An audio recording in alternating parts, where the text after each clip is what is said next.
And hello guys and welcome back to my YouTube channel mga kapatid. Welcome back sa One Talk PH mga kababayan. At ito na nga ang pinakamainit na balita.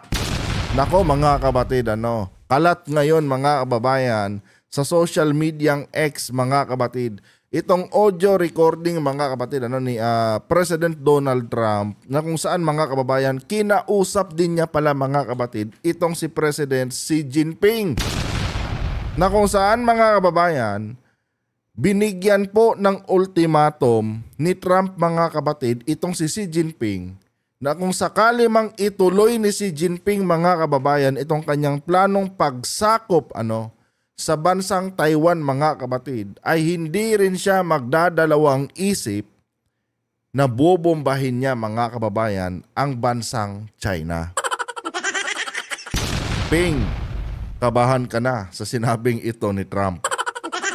Pero bago tayo magpatuloy mga kapatid, huwag niyo po sana kalimutan na i-like itong ating video ngayon para i-share pa ni YouTube sa iba pang hindi pa nakakapanood. So ito mga kababayan, hindi ko na lang po ipi-play yung audio dahil malabo kasi mga kapatid at ito na may subtitle naman na nilagay dito mga kababayan kung ano po yung pinagsasabi ni Donald Trump dito mga kapatid noong kausapin niya si Xi Jinping.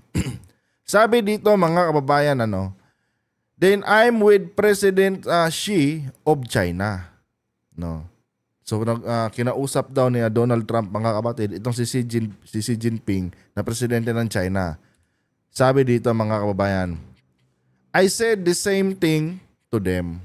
So kung ano yung ultimatum mga kapatid na ibinigay ni Donald Trump doon kay Vladimir Putin mga kababayan, ganon din yung kanyang sinabi kay Xi Jinping. Kasi nga mga kapatid, itong kalagayan ng Ukraine at Taiwan ay halos magkaparehas mga kababayan. Magkaparehas sa magkaparehas po. Dahil may common denominator sila parehas mga kapatid. Ang tawag ito ang Ukraine ay dati talagang sakop yan ng USSR. Then ito ding Taiwan mga kababayan, ayun na nga, dati talaga itong parte ng China.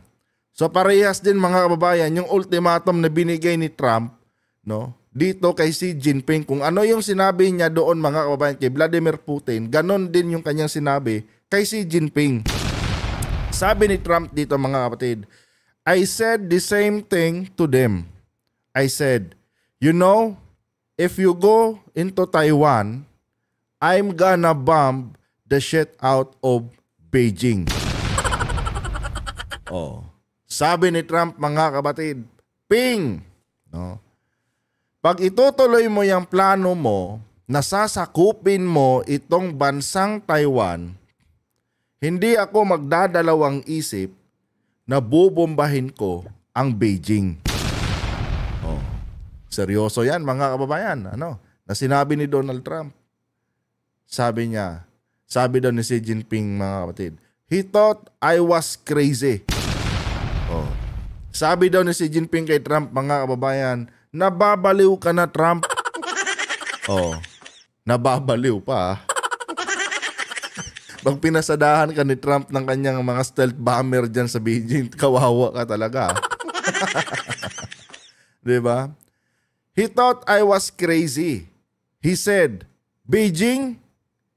Sabi ni Xi Jinping mga kapatid, nababaliw ka na Trump. Beijing bobombahin mo? Seryoso ka? Diba mga kapatid? Sabi dito, he thought I was crazy and he said, Beijing, you're gonna bomb? Nababaliw ka na ba Trump? Bobombahin mo yung Beijing? Tapos sabi dito mga kababayan, I said, I have no choice.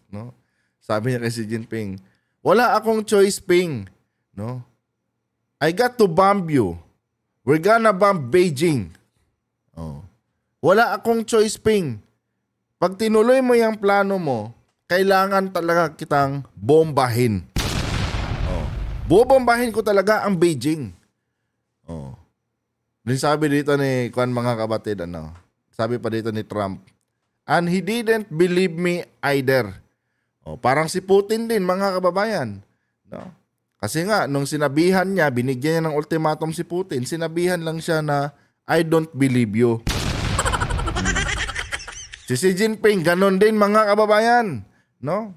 Hindi rin siya naniwala dito kay Donald Trump. Nasabi ko sa inyo, maniniwala lang yung mga lintik na yun, mga kapatid, pag pinasadahan na yan ng stealth bomber ng US. Di ba? Hindi pa naman nadidetect ng radar yun mga kababayan na yung stealth bomber ng US at sobrang bilis nun.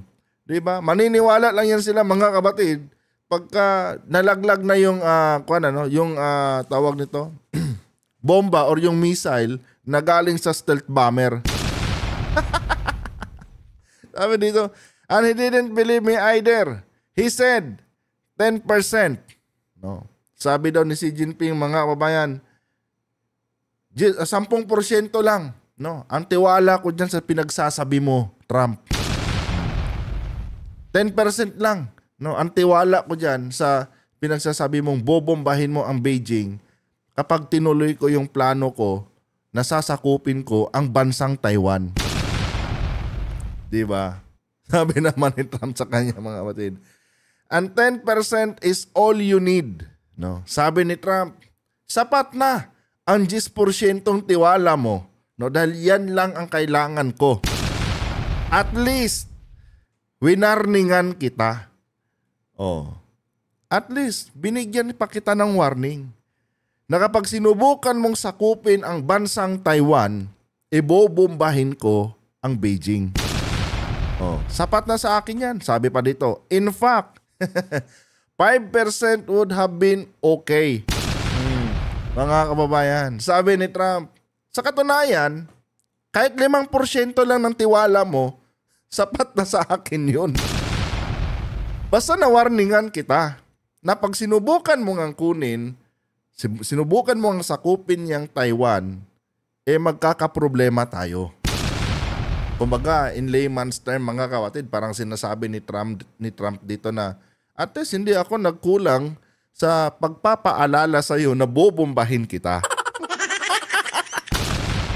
Diba? Parang ganun yung sinasabi dito ni Trump mga kababayan. Ano? At least, Ping, no? Kung sakali mang ituloy mo yung plano mo at binomba kita, at least nabigyan kita ng nabigyan na kita ng ultimatum na ito ang gagawin ko sa iyo. Alam niyo ba mga kapatid kung bakit pinoprotektahan ni Donald Trump itong Taiwan? Kasi nga mga kababayan, pinagbintangan kasi yan ni Donald Trump mga kapatid ang bansang Taiwan na di umano mga kababayan, ninakaw ng Taiwan ang negosyo ng Amerika. At anong negosyo yun mga kapatid? Yung nga pong malaking paggawaan ng microchips. Kasi nga dyan sa Taiwan mga kababayan, merong kumpanya dyan mga kapatid na kung tawagin po nila ay TSMC. Ito po yung counterpart mga kababayan, hindi ako nagkakamali. Ito po yung counterpart ng mga binibentang microchip po ng bansang Amerika.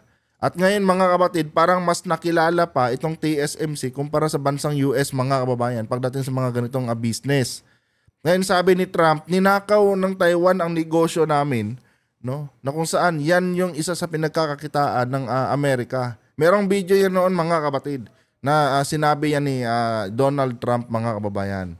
Kaya ngayon mga kababayan, no, hindi po hahayaan ni Donald Trump mga kapatid na makuha ng China ang Taiwan dahil once na nakuha ni Xi Jinping ang Taiwan mga kapatid, pati ang TSMC, no, si Xi Jinping na po or ang China na po ang makikinabang niyan mga kababayan.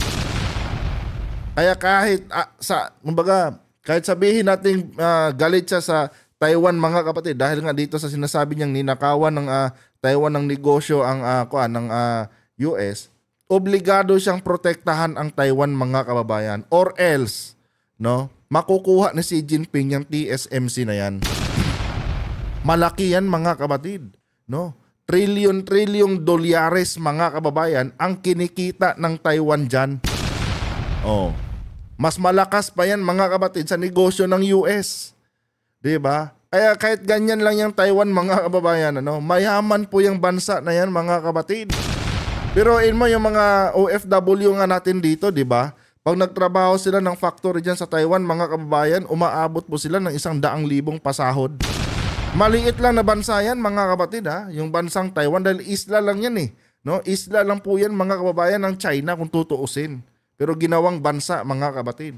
Pero mga kababayan, yung kinikita ng bansa na yan, sobrang laki po. Na kung saan, mga kapatid, may hinanakit si Donald Trump sa TSMC na yan na nandyan ngayon sa Taiwan dahil nalulugi or mas mabenta sila, mga kababayan. Itong negosyo ng TSMC, mas malakas ito kumpara sa negosyo ng US na mga katulad din itong binibenta ng TSMC na mga microchips. At isa din sa interest, mga kababayan, ni Xi Jinping, kung bakit gusto nilang sakupin ang Taiwan dahil pag nahawakan nila, mga kapatid, na-control nila ang TSMC na yan, malaki po ang magiging ambag niyan, mga kababayan, sa negosyo or sa ekonomiya, mga kapatid, ng bansang China. Kaya hindi talaga papayagan ni Trump yan, na masakop yan ng tawag dito ng China. Dahil, mga kapatid, pagka nakuha ng China yan, mga kababayan, ng TSMC, may malaking pagbabago, mga kapatid, sa merkado ng microchips, sa buong mundo. Pero halos lahat ng bansa, mga kababayan, nakikipagkontrata dyan sa TSMC na yan. Dahil, ewan ko, siguro mura din, mga kababayan, affordable yung mga binibenta nilang mga microchips dyan. Kaya mas lalo silang yumabong, mga kapatid.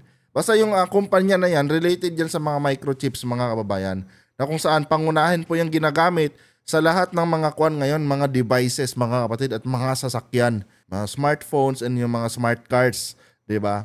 Yan po yung pangunahing ginagamit ngayon, yung produkto na binibenta ng TSMC. Ngayon, pagka nakuha ng China yan, pwedeng manipulahin ng China, mga kapatid, yung mga nagninegosyo o yung mga tumatangkilik ng mga bansa dito sa TSMC na ito. Kaya ang sabi ni Trump, wag mong gagalawin, Ping, ang Taiwan. Kasi once na ginalaw mo yan, sinubukan mong sakupin yan, malilintikan ka talaga sa akin. Oh, di ba, mga kapatid? And ewan ko, malalaman natin yan, mga kababayan, pagdating ng kalagitnaan ng 2026 to 2027, kasi yun yung tawag nito, nakaplano sa China, mga kababayan, na i-take over nila itong bansang Taiwan. Pag tinuloy yan, mga kapatid, ng bansang China, talaga, mga kapatid, magiging World War III na talaga, itong digmaan na ito, mga kababayan. And I'm sure, mga kapatid, lahat ng galit sa China, pagkakaisahan itong China. Di ba? Pero kung kayo tatanungin ko, mga kapatid, naniniwala ba kayo? Nagagawa ng mga ganitong hakbang ang China, mga kababayan? Naniniwala ba kayo, mga kapatid, na itutuloy ng China itong kanyang masamang balak sa bansang Taiwan? Kasi kung ako tatanungin, mga kababayan, parang 50-50, 50-50 po, mga kapatid. Dahil kung titignan natin ang alyansa ng China ngayon at Russia, ay parang itong Russia din kasi, mga kapatid, hindi na rin talaga makakasuporta yan kung sakali manggirahin ni Trump itong China. Kasi nga, mga kababayan, halos all out na rin itong Russia ngayon. Ilang taon na kasi yung gera nila, mga kapatid, 'di ba? So kung titingnan natin, mga kababayan, kung kaya bang magpadala ng suporta ng Russia sa sa China, parang negative, 'di ba? Kasi nga ngayon, mga kapatid, ang Russia umaasa na nga lang din sa mga tulong na binibigay sa kanya ngayon ng North Korea, 'di ba? So pagka halimbawa nag-engage pa sa digmaan itong China, parang negatibo, mga kababayan, na mabigyan pa siya ng suporta ng bansang Russia, 'di ba? And same goes din dito sa North Korea, mga kababayan, kung sakali man na itong North Korea tutulong sa China, I don't think so, mga kababayan, na 100% yung mabibiging suporta niyan, dahil kung tutuusin, mga kapatid, bawas na rin itong kanilang mga ngayon military forces kasi pinapadala nila doon sa may bansang Russia. So kawawa talaga ang China, mga kababayan, dahil maraming bansa ang aatake dyan, mga kapatid, kung magkaroon man ng World War III. Anyway, guys, hanggang dito lang itong video na ito. Kung nagustuhan nyo po ang ating video ngayon, mga kapatid, ay huwag niyo po sanang kalimutan na i-like mga kababayan para i-share pa po ni YouTube sa iba pang hindi pa nakakapanood. Hanggang dito na lang. Adios.